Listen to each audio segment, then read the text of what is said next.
নমস্কার বন্ধুরা, আবার চলে এসেছি দুই দিদি রান্নাঘরে। বিগত অনেক দিন পর রান্নাঘরে আসলাম, প্রায় 3 মাস। আমি খুব অসুস্থ ছিলাম, প্লাস হলো গিয়ে আমি বাড়ির বাইরে ছিলাম অনেক দিন।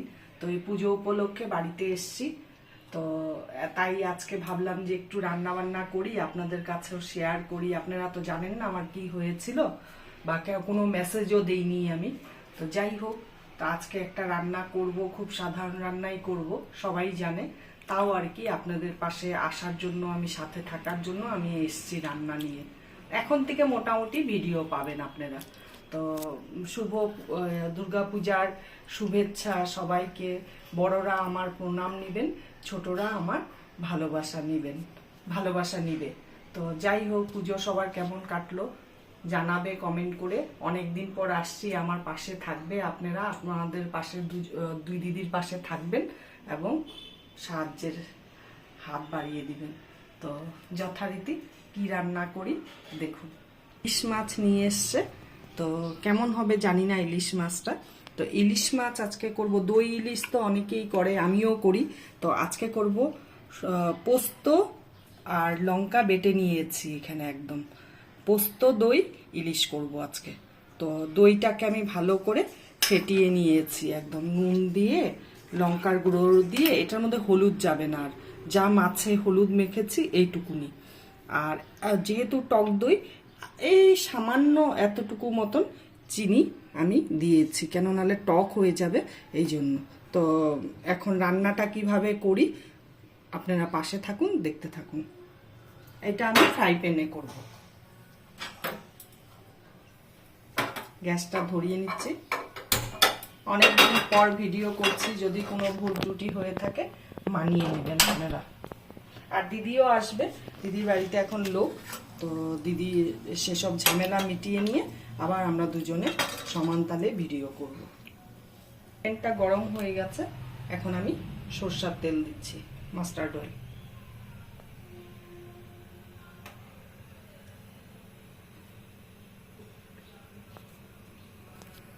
পুরো গরম হয়ে গেছে, সরষের তেলটা ধুয়ে উঠছে। এখন এই অবস্থায় আমি একটা শুকনো লঙ্কা ফোড়ন দিব, আর দেব অল্প কালো জিরা।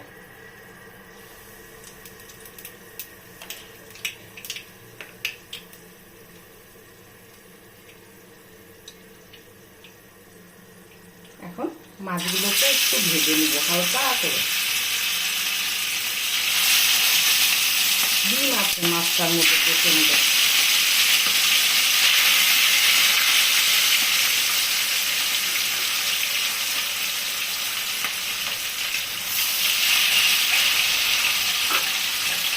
আমি 5 টুকরো মাছ রান্না করছি, আমার যেটুকুনি মশলা লেগেছে আমি এইটুকুনি করে নিচ্ছি। যারা বেশি করবে তাদের আরও মশলার পরিমাণটা বেশি লাগবে। আমার পোস্ত দিয়েছি 3 চামচ, আর লঙ্কা দিয়েছি হলো গিয়ে 5টা থেকে 6টা লঙ্কা এখানে পেস্ট করেছি। আর এখানে হলো গিয়ে 2 চামচ দই নিয়েছি, আর সামান্য কাশ্মীরি লঙ্কার গুঁড়ো অ্যাড করেছি। আর চিনি তো বললাম খুব সামান্য, আর নুন স্বাদ অনুসারে। মাছটা আমি বেশি কড়া করে তো ভাজবো না, এক পিঠটা হয়ে গেছে। এখন এই যে এক এক করে সব আমি উল্টিয়ে দেবো।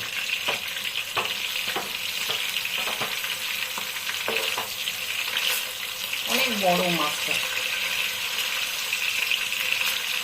তেলও আছে মাছটার মধ্যে প্রচুর। সেটা কেমন হবে জানি না।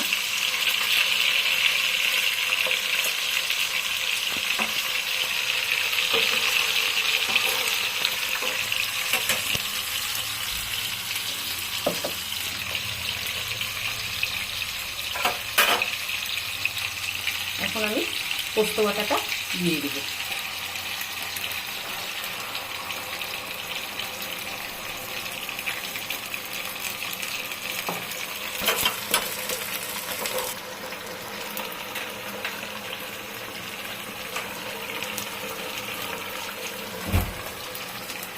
কাঁচা লঙ্কাগুলো চিড়ে নিচ্ছি, লাস্টে দিতে হবে কাঁচা লঙ্কা।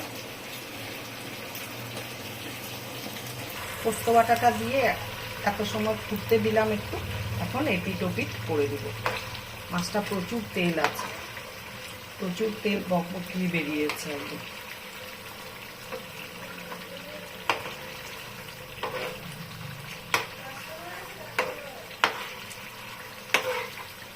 খুব সাবধানে নাড়তে হবে, কেন কি নাহলে ভেঙে যাবে।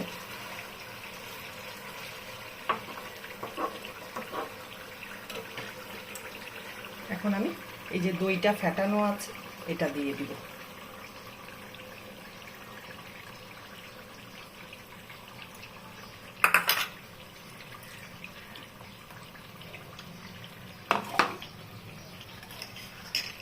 এখন আরো তেল বেরোবে, দই দেওয়া হয়েছে, প্রচুর তেল মাছটার মধ্যে।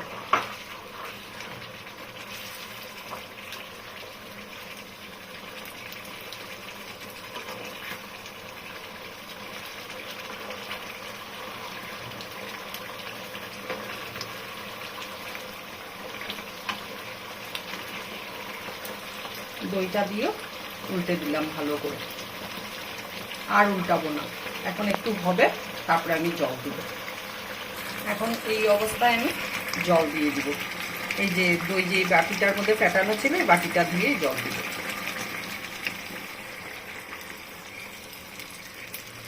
এখন ভালো করে ফুটবে, ফোটার পর আমি সুন্দর করে ফুটলে পরে একটু ঘনত্ব হবে, তারপরে আমি নামিয়ে দিব। কাঁচা লঙ্কাটা নামানোর পর দিব।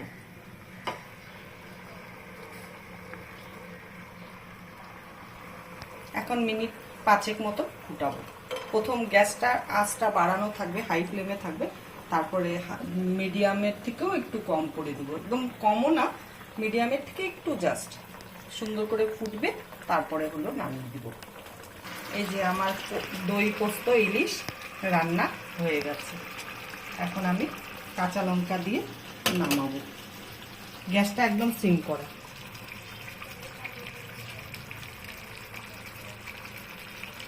এতটুকু গ্রেভি রাখতে লাগবে, 5 পিস মাছ তো 2 চামচ করে তো গ্রেভি লাগবেই না।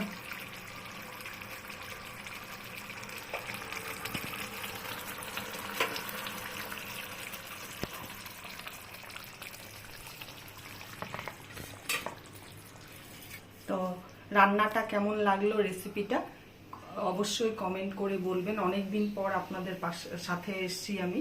তো যদি ভালো লেগে থাকে ভিডিওটা, তাহলে সাবস্ক্রাইব করবেন প্লিজ প্লিজ। ইউটিউব থেকে দেখলে পরে আর ফেসবুক থেকে দেখলে পরে লাইক কমেন্ট শেয়ার করবেন প্লিজ। আর হলো গিয়ে এখন থেকে নিত্য নতুন রান্না দেওয়ার চেষ্টা করব।